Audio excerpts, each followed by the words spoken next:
What's going on, everybody? It's Blandon here again, and today in this video I'm going to share 3 financing strategies for property traders, or if you're looking to renovate and flip, this is the one for you. So what is property trading? Simply put, it is buying a property under value and then selling it for a higher price for a profit. So it's a very good strategy if you're trying to build up your equity position, or if you have run out of servicing capacity and you've got a bit of equity lying around.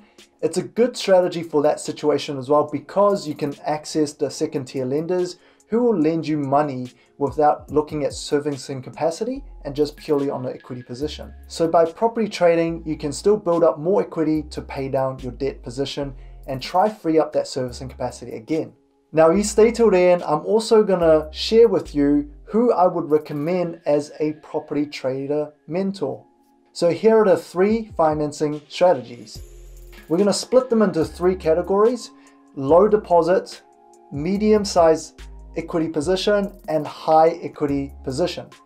So strategy number 1, if you're on a low equity position, then you could potentially do a joint venture. What that basically means is you gather a few people and you put together $50,000, $100,000 each, and then you go buy a property with a 30% deposit down. Now, by having 30% deposit down on like a $600,000 or $700,000 property, you have access to the second tier lenders. They are asset lenders, meaning they don't actually look at your servicing capacity. So it's a lot easier to do joint borrowing in that situation. Now, they usually lend you the money for 6 to 12 months. And the thing that they're looking for is a clear exit strategy. 911, anyone? 911. Meaning, what is it exactly that you're doing with the property? If you're going to sell it within 6 months after the renovations, that's a good example. Now, it does come at a higher cost as well. So second tier lenders are anywhere sort of at that 7 to 10% interest rate range, and usually they charge a financing fee.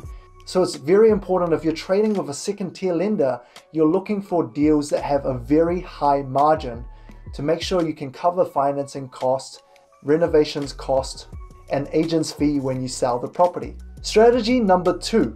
Now, if you have a bit more equity and perhaps you have a couple of friends that wants to do it as well, you can actually ask a non-bank lender for a revolving credit facility. $250K, $350K is quite normal. And so you could potentially go 50-50 or 1/3 and buy a property outright.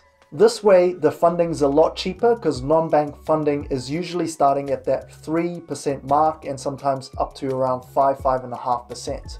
Now, the thing to note here is that you're buying the property outright with 100% finance using the 3 revolving credit or the 2 revolving credit that you guys have, and use that funding there. And you're not giving the new property as a security to the bank. Because once you tell the bank that you're going to be trading that property and you're trying to borrow money on it, they're not going to give you that low interest rate that is available with non-bank lenders. And if you tell the main bank you're going to flip, they don't want to hear about it because they don't make much money off a flip. They charge a very low interest rate, and if it's only for short term, it does not fit with their policy. So strategy number 3, if you have lots of equity in your property or you have a freehold security, then you can actually buy a property with 100% finance outright.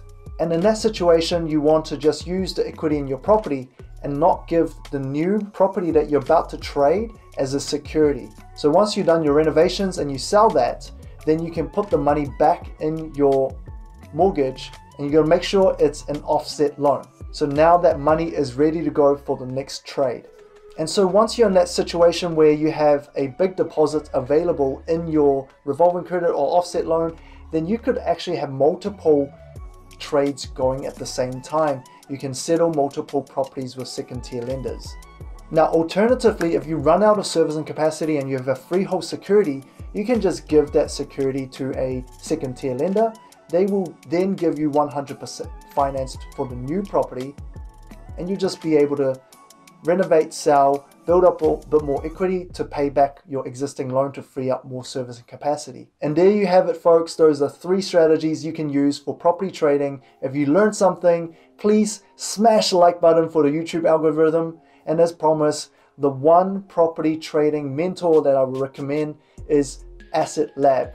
Phil and Sally, I know them for a while in the industry, and them 3 are very genuine people, very passionate to teach people about properties. So if you're looking to trade, then I would 100% recommend the Asset Lab course. And of course, if you want to learn more about mortgage strategies, check out our masterclasses down below. If you want to build your first 3 properties, or you want to figure out how you can infinitely grow your portfolio by really understanding how financing works, then those webinars are perfect for you. I'll see you guys in the next video.